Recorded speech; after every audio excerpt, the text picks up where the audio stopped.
हो जाइए, हंसने के लिए तैयार आ रहे हैं सज्जाद झंझट साहब। जी हाँ, देखते हैं आपको किस किस झंझट में डालते हैं। शिरकत की संभल के मुशारे में आज ये मुशारा रॉकी टॉप पर लाइव टेलीकास्ट किया गया। तेरे दीवाने कम रह गए, सिर्फ अब्बार हम रह गए। जिंदाबाद जिंदाबाद। तेरे दीवाने कम रह गए,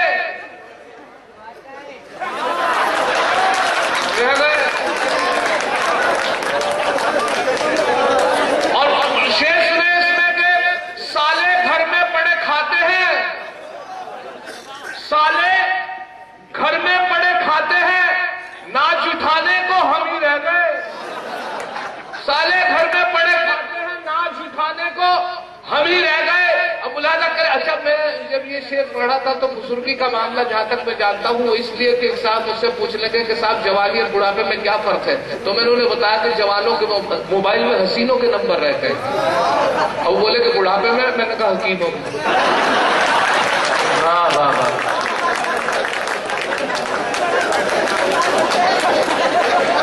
अच्छा, एक और बात अर्ज कर दूं।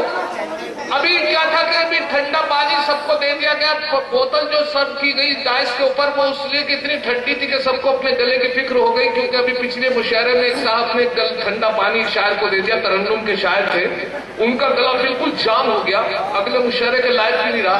रात के वक्त जब घर पहुंचे तो उनका गला बिल्कुल, अगले दिन मुशायरे में जाना था, रात का वक्त उन्होंने आवाज निकाली, आवाज नहीं निकली तो परेशान होकर अपनी बीवी से कहा गला बैठ गया क्या। उनकी बीवी ने पूछा क्या बात हो गई, गला बैठ गया। वाह। बीवी ने सोचा वाकई इनका तो गला बिल्कुल खत्म हो गया, इसलिए क्या किया जाए, तो उन्होंने मशवरा दिया। बराबर में डॉक्टर साहब का मकान है, रात का 1:30 जरूर बजा है, लेकिन डॉक्टर साहब जो है अपने आदमी है, आप उनसे कोई ट्रीटमेंट ले लीजिए इस वक्त, फिलहाल इतना गला अच्छा हो जाएगा, उनका अच्छा ट्रीटमेंट देंगे, कोई गोली ऐसी देंगे, सुबह तक काम करने लगेगा। खैर, अपनी वाइफ की बात मानी और रात के 2 बजे के वक्त उठ के अपनी मजबूरी के तहत, सुबह मुशायरा पढ़ना था और मजबूरी के तहत उठ के गली में पहुंचे। डॉक्टर साहब के घर का 2 बजे कब नॉक किया दरवाजा जैसे ही खटखटाया तो डॉक्टर साहब की खूबसूरत बीवी निकल कर आई। उनसे उन्होंने पूछा डॉक्टर साहब है? उनकी बीवी बोली वाह वाह वाह वाह वाह वाह। यही कमाल है मोहतरम सज्जाद झंझट साहब के कलाम का। वाह वाह वाह वाह। जिंदाबाद जिंदाबाद।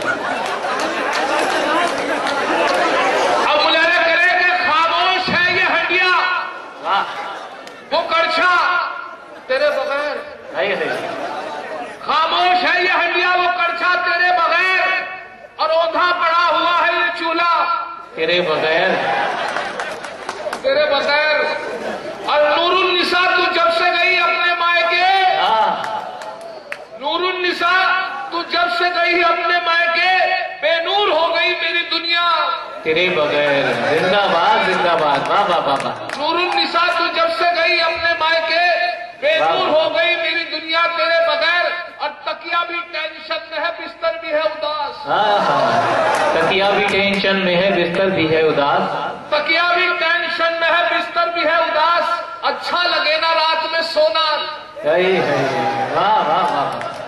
अच्छा लगे ना रात में सोना तेरे बगैर। अभी मेरे अजीज, मेरे बहुत अच्छे दोस्त वसीम राजूपुरी गजल पढ़ रहे थे, तो उसमें एक शेर आया। शेर बहुत अच्छा था कि तपिश सूरज की उनसे पूछिएगा वो जिनके पाँव में जूते नहीं होते।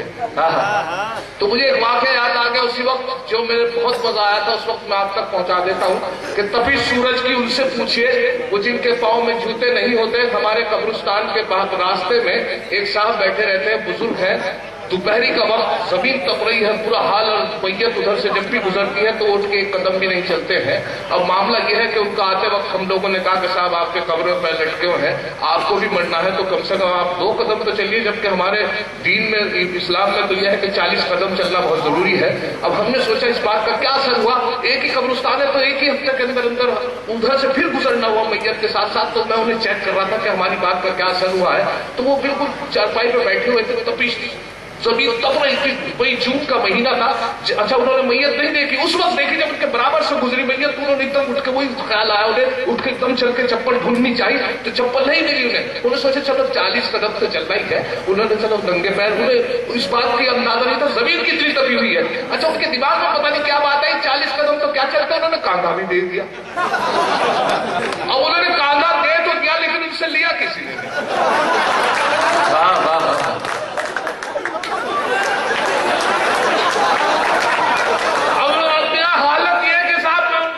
हालत देख रहा है, पूरा हाल है, वो बराबर में झांक रहा है कोई सा। अब हालत ये हो कि 40 के 80 कदम हो गए, 120 160 कदम हो गए, जब 40 से 180 कदम हो गए तो आगे चिल्ला के बोले अबे मैंने मारा क्या इसे। वाह वाह वाह।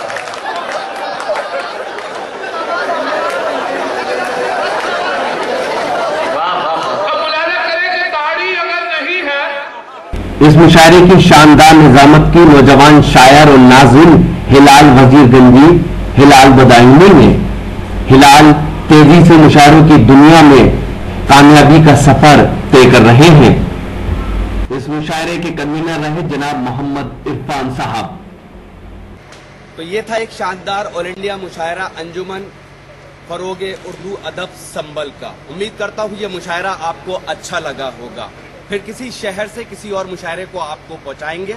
अगर आपको और मुशायरे देखना है तो हमारी वेबसाइट www.rockytalkmedia.com लॉग इन कर सकते हैं। फिर किसी शहर से किसी और मुशायरे को आप तक पहुंचाएंगे। कैमरा पर्सन रिहान खान के साथ शफीक खान, उत्तर प्रदेश के शहर संभल से रॉकी टॉक के लिए।